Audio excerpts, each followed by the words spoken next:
Welcome to News Today with WDW News Today. I'm Tom Corliss. Here now the news for September 28, 2020. It's with a heavy heart that we share that Disney has not renewed the contract for the Grand Floridian Society Orchestra at Walt Disney World.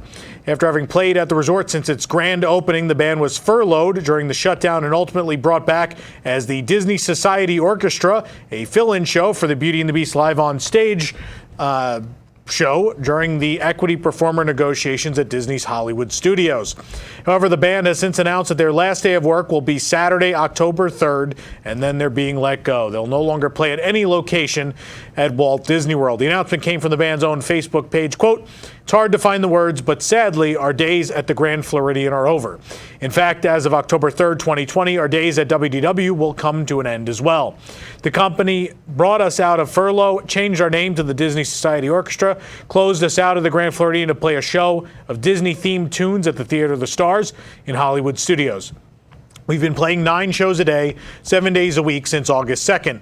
The music is a far cry from the closely knit harmonies and sounds we became known for at the Grand Floridian. But the guys are real pros and they sounded great. Well, 2 weeks ago, we got notice that the theater is going dark and our last day of work will be Saturday, October 3rd, 2020. As we all know, these are very uncertain times and can't say what will happen from one day to the next. So after 32 years of playing together and playing music we love, we're done. We are so thankful for the opportunity to play in the beautiful setting for the hotel guests and friends we have met and made over the years. We'll never forget you and how wonderful you've made us feel. We will miss you. Thank you, thank you, thank you." In light of this, in an email from Jeffrey Kaiser, Executive Correspondent Specialist for Walt Disney World Resort, oh yeah, you're going to get something good from this guy. Disney has shared a statement regarding the firing of the orchestra. Quote, "As you may know, we are always evaluating and refining our offerings and creating new ideas to build upon Disney stories. This philosophy is in keeping with Walt Disney's vision for continuing to grow and evolve, giving guests a mixture of familiar and new experiences with each visit. In alignment with this philosophy," sorry, I'm getting sick while I read this, "we have made the decision to end the limited time run of the Disney Society Orchestra and Friends this fall with their last performance on Saturday, October 3rd, 2020. We apologize for any disappointment this may cause you, and please be assured that we have shared all of your feedback with the appropriate executive leadership teams." This is obviously probably the first group to get fired in the course of this year. Actually, they're not. If you remember, on the last day of Epcot's operation in March, they ended the contracts for both the drumming group in Japan, as well as what was the other one? Was it the group in the United Kingdom? I believe. Both of those ended that day. I know I went to the Japanese group. I'm not a fan of the other one, but so they were already doing that even before the closure, and now. Here we are. I mean, this was something I felt was coming once they built the Enchanted Rose bar. They took away the bandstand and put 2 tables of bar seating out there in the middle of the lobby on a pedestal that was built with the hotel with the intention of this orchestra being there. That lobby is designed for the proper acoustics for this group because they knew, oh, we're going to have an orchestra in this hotel to give people the proper feel. So instead, what has happened now on that part that sort of juts off of the second floor into that atrium, there's now just 2 tables of a bar, and the poor Society Orchestra was jammed in a corner. And then a couple weeks ago, as they started this new group at Hollywood Studios, they ripped down that temporary bandstand. And so the writing was on the wall, but it's still, I tried to convince myself that Disney wouldn't do something, for lack of a better term, so stupid. But yet here we are. The Grand Floridian Resort is the flagship resort of all of Walt Disney World. It is by far the most expensive. What makes it the most expensive is the care of the cast members, really, and the entertainment offerings and those little pluses. Because honestly, I will tell you, having stayed at places like the Four Seasons or other places of that caliber, I paid less money for better rooms and honestly better service overall at non-Disney hotels in many different places than at the Grand. What I think made the Grand different was having that live entertainment in the lobby constantly, that level of service that Disney provides, which is certainly faded over time. But yeah, this Enchanted Rose Bar is, and we told you this was going to be the first phase in sort of changing what the Grand Floridian is, turning it into more of like a Fantasyland hotel, kind of like the Disneyland Hotel in Anaheim or the Disneyland Hotel in Paris, more so, where it's kind of themed to the IP and the park than it is to whatever it was supposed to be before. You know, these grand beach resorts. But it's really disgusting. After 32 years, you brought these guys out of furlough to bail you out at Hollywood Studios, and then a couple weeks later, you're just like, the theater's just going to go dark. Sorry, guys. And after 32 years, just push them out the door. This is the continued short-sighted decisions that this regime has been making for a couple of years now. It is no secret that I do not care for the current management of the Parks and Resorts division. Even though Bob Chapek has moved onward and upward, I think the management style is still the same, and it's not even going to matter who has that role at this point, I think. We're going to continue to lose these things that make Disney World special. And in general, I will tell you, Disney World per capita, per park and per resort has way less entertainment than any other Disney resort in the world. We are extraordinarily cheap in providing entertainment. The Magic Kingdom, when I was a kid, there were musical groups everywhere, and now there's almost none, even pre-COVID, almost none in that park. We used to have woodwind groups and all sorts of things. And again, here we are, a band that is so integral to the resort that the resort was designed around them. That lobby designed for their performances, for proper acoustics, and now they will not even be a part of this resort, and there is no replacement plan. This is a problem, and this is probably just the first shoe to drop at this point, because something far worse is going to get cut, whether we're going to lose Streetmosphere at Hollywood Studios, or they're going to cut Mariachi Cobra at Epcot, or all these things that are part of the fabric of what Walt Disney World is. And coming up on its 50th anniversary, I just continue to wonder what we're celebrating 50 years of, because there is an inability to hold on to anything meaningful. And certainly Walt Disney believed in moving on, and I believe in doing new things, but at the same time, you should not lose these things that are standards, that are beloved, that add to your parks and resorts. Those are the things that should stay, and you should add around them. As I've said a million times, yeah, Disneyland isn't a museum. I understand that, but at the same time, you know, you don't replace the Mona Lisa, you replace the things around the Mona Lisa in the museum, right?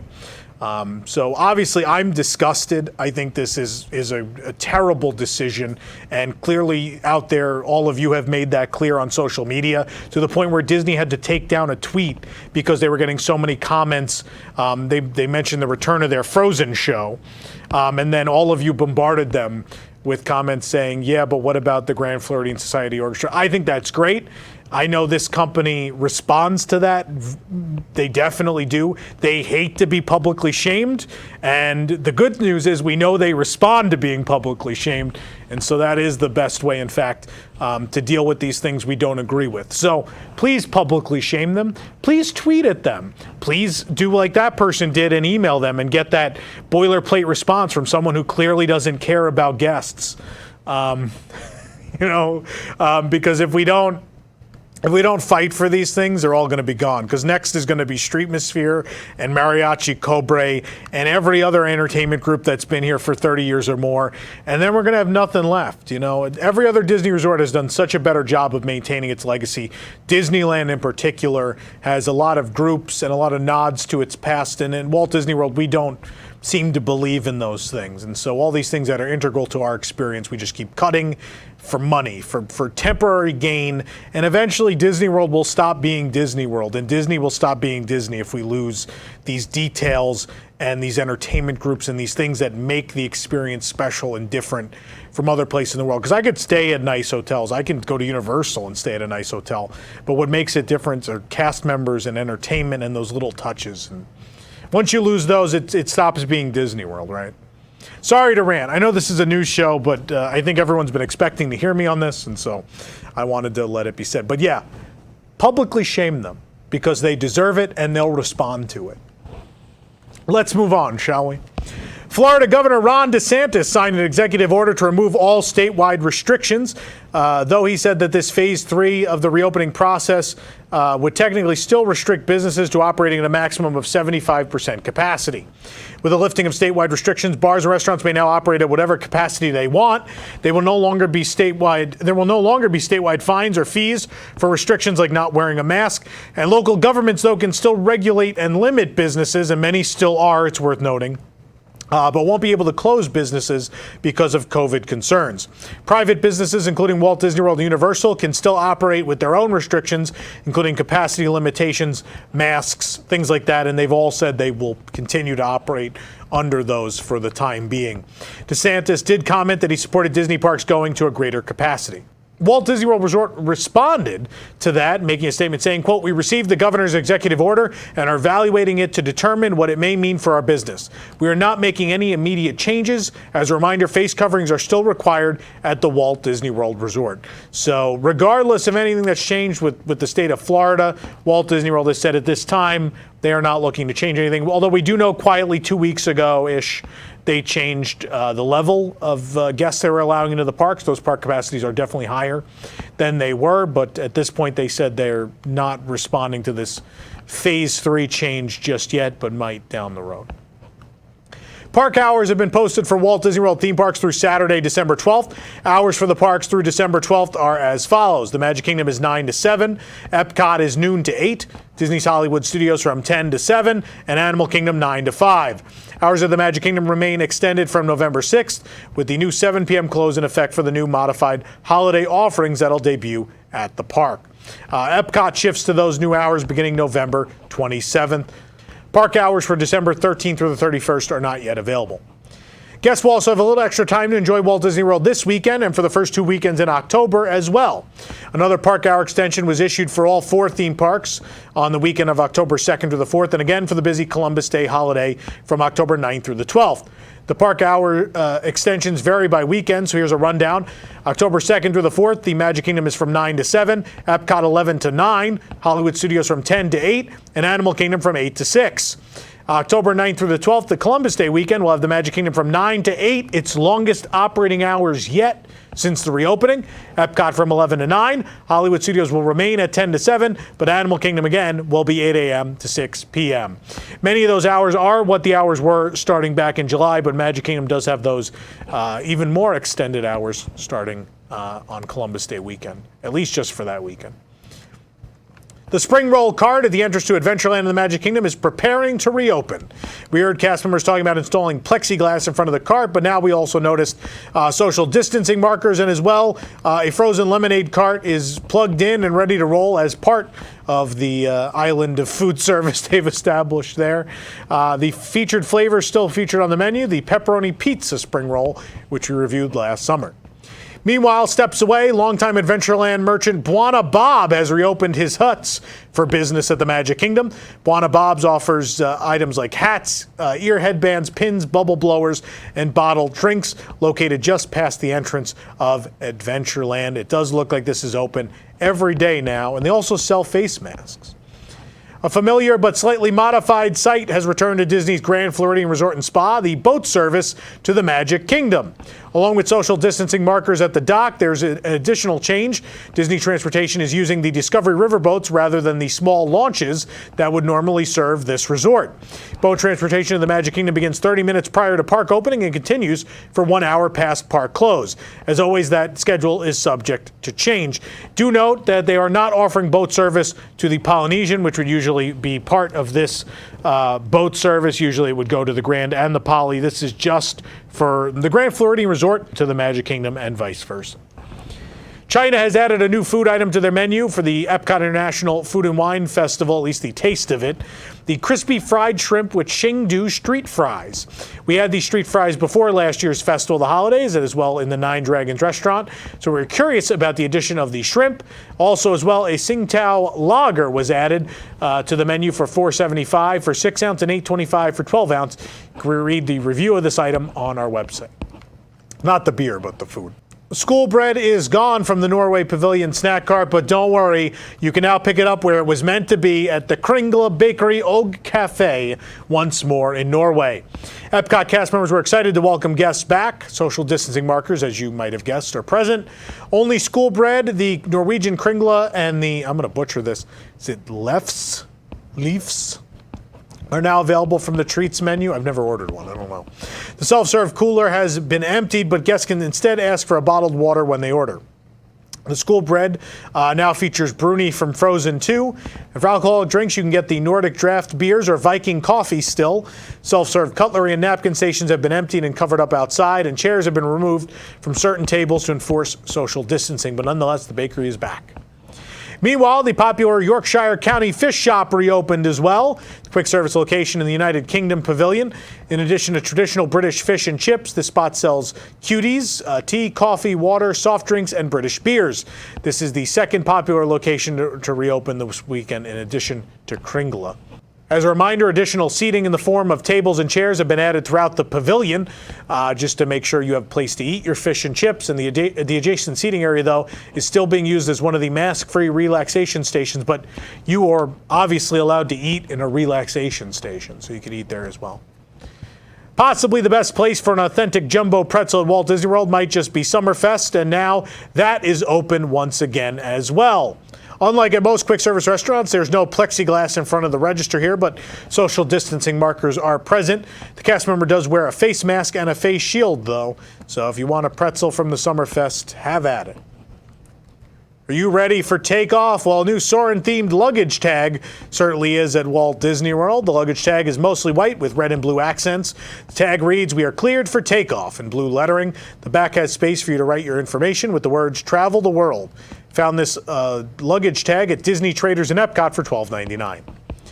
As announced earlier this month, Hollywood and Vine reopened with Minnie's Halloween Dine, a seasonal celebration featuring characters. I, in fact, went on Friday, September 25th, the first day of the offering, to check it all out. We have a full live stream of our meal you can watch here on the YouTube channel. There is also an in-depth review of the entire experience with lots of photos of the characters and the food you can check out on our website at WDWNT.com. In an announcement from the Disney Parks blog, for the first time in forever, a Frozen sing-along celebration will be returning to Hollywood Studios on October 5th. Beginning Monday, October 5th, you can once again join Eric and Aria, the royal historians of Arendelle, for their comedic retelling of the unique story of their kingdom, filled with delightful sing-along moments from Disney's Frozen and special appearances by Anna, Elsa, and Kristoff. For the first time forever, a Frozen sing-along celebration will be the same show guests have loved for the past 6 years, with some adjustments to staging and audience seating to allow for physical distancing. So again, Frozen sing-along celebration back on October 5th. Just days after dividers were added as a test to one ride vehicle at Rise of the Resistance, another Hollywood Studios attraction has added safety barriers as well. The Twilight Zone Tower of Terror ride vehicles have been fitted with plexiglass dividers. We noticed the addition during a recent visit over the weekend. The first divider is mounted to a frame installed in the aisle between rows 1 and 2. A second frameless divider has been mounted to the ride vehicle's back wall. This will eventually allow for more seating. When we were there, they weren't really seating more guests. I assume once they get these all retrofitted, they will actually seat more guests next to each other, since there'll be a shield between them. A new animal has arrived at Disney's Animal Kingdom. A baby giraffe was born on September 22nd to mother Mara and father George, just in time for the premiere of Disney's The Magic of Disney's Animal Kingdom on Disney+. Scott Terrell, Director of Animal and Science Operations at Walt Disney Parks and Resorts, said the following about the giraffe. Quote, "I'm thrilled to share the news that in the wee hours of Tuesday, September 22nd, a baby female Maasai giraffe was born backstage at Animal Kingdom. Weighing in at 156 pounds, she is healthy, actively nursing, and was strong and feisty during her neonatal exam. Our girl, yet to be named, is already showing she has a close bond with her mom, Mara. The pair will continue to stay backstage until the baby meets all her developmental milestones. We expect her to join the herd on the savannah in the coming weeks." I don't know about you, but I hope they name the daughter Boma. You know, Mara, Boma. Then if she has another kid, they can name it Chico. You know. Anyway, I'll move on. Many beverage locations are reopening throughout the Walt Disney World Resort. In fact, Dawa Bar reopened in Animal Kingdom recently, but now the Thirsty River Bar has reopened in Asia as well. The bar, located near Expedition Everest in the former Fast Pass distribution, remember paper Fast Pass, kids, offers specialty cocktails and beer. Thirsty River also has a Simba pretzel with cheese dip. The return of the Thirsty River is welcome to travelers visiting Asia. The bar offers specialty cocktails, including the popular Himalayan Ghost. 4 draft beers are available as well as 3 bottled or canned beers. Halloween cupcakes continue to debut at the Walt Disney World Resort, and Disney's Wilderness Lodge has its own Halloween cupcake. The Going Batty cupcake is available at Roaring Fork through October 31st for $5.99. It's a chocolate cupcake with cookies and cream filling and topped with chocolate ganache and an iridescent wafer cookie that forms a bat. They also have a Spooky Mickey brownie for $4.29. You can read reviews of both of these items on our website. Now follow along with us as we take a look inside Tokyo Disneyland's newest attraction, The Enchanted Tale of Beauty and the Beast, in these press images that were just released. Trackless Ride is the e-ticket attraction in Tokyo Disneyland's new Fantasyland, which is finally now open as of September 28th. The rental land company gave us a look inside the attraction a week ago. Viral videos during the attraction's soft opening of people talking about the incredible animatronics. You can check out all of these images on our website. The new Fantasyland expansion at Tokyo Disneyland, as I just mentioned, is now officially open. So the Oriental Land Company has released tons of new images of other places you can visit in the expansion, like La Tavern de Gaston, as well as the adjacent Le Fou's churro stand. While it's very similar to its counterpart at the Magic Kingdom, there are some differences to keep an eye out for. The exterior of the shop is largely the same at the Magic Kingdom, except it's a much bigger building. Of course, the name is different as well. There's also a small art piece off to the side of the restaurant featuring the handsome hunter himself. The area is stunning at night as well. There's 2 variations of the cast member costume at La Taverne, likely dependent on the station and season. And the register area features a digital menu along with cash registers that look like barrels. There are 6 registers that process guests quickly, and the rustic interiors feature wood from top to bottom. And one of the fireplaces even features a target from Gaston's aim practice, and a number of tables also feature chess and backgammon boards. Gaston's portrait, along with a furry chair and a number of barrels, ornate the area around the fireplace, just like the Magic Kingdom counterpart. And of course, antlers in all of his decorating. The walls are also covered in many of Gaston's trophies. There's a terrace outside for guests to enjoy the view and sounds of Belle's Village. The Happy Ride with Baymax also soft opened over the weekend at Tokyo Disneyland. While we haven't been able to experience it yet, we were able to get a good look at the attraction thanks to some new images released by OLC. The attraction doesn't occupy a very large footprint within Tomorrowland. It has only 2 turntables, much like the other rides of this style around the world. Day and night, our favorite personal healthcare companion greets guests at the entrance of the attraction. Also near the attraction is the new Atom sculpture, which we saw earlier this week in our tour of Tomorrowland. Cast members wear red and purple costumes similar to the superhero costume of Baymax in Hero. The outdoor queue stakes around and has plexiglass barriers installed for the ongoing pandemic. They appear to be temporary, obviously. The queue also features a number of adorable signs with stretches that the guests can do while waiting. Right inside the building, there's a plaque featuring handprints from Hero and Baymax, as well as Mochi's paw prints. There's signs with cute art and theme signs that rotate between English and Japanese. And in the middle of the queue, there's also a small station to help patch Baymax up in case he has a few holes.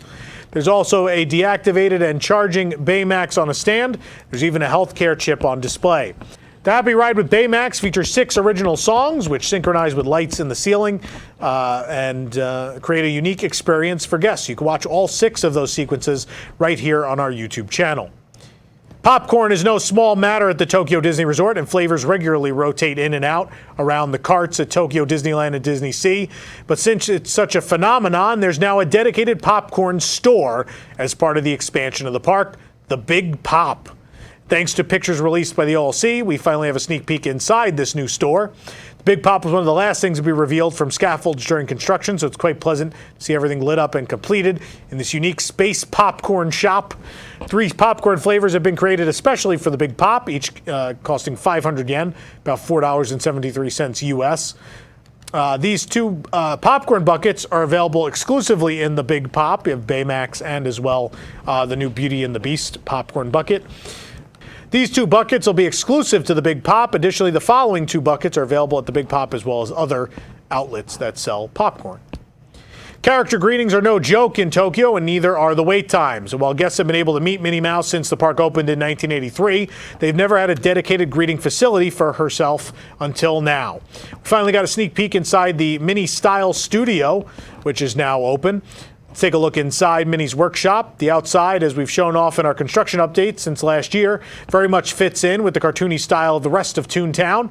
Cast members wear a total of 4 different costumes throughout the Style Studio, each with a very hand-drawn and painted cartoon art style to them.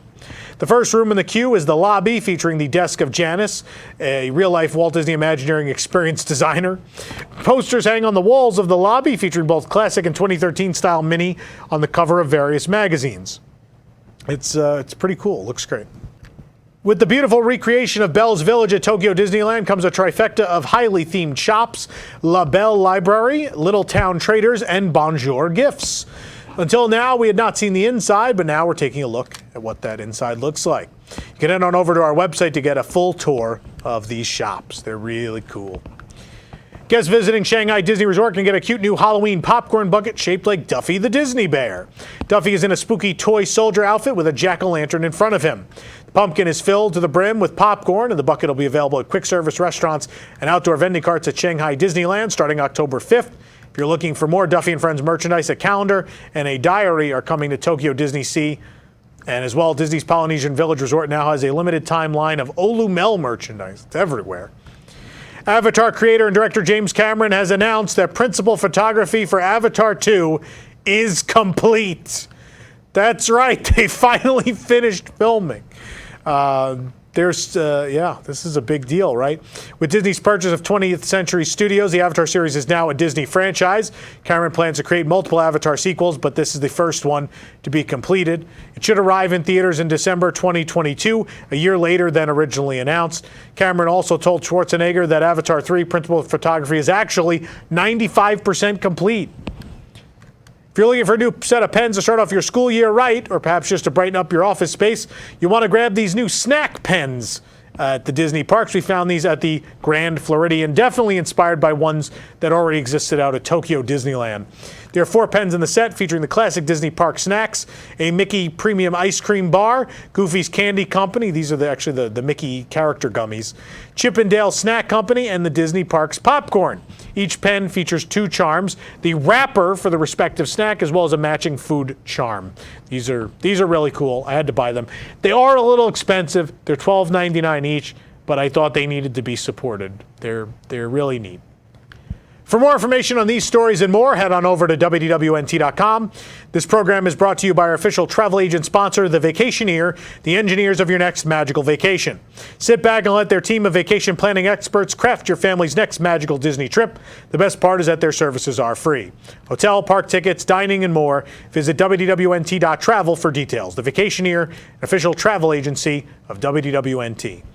If you're enjoying the show, be sure to like this video, subscribe to WDW News Today on YouTube for more great content, and click the bell for notifications. Also, make sure to hit select all notifications so you never miss an episode of the show.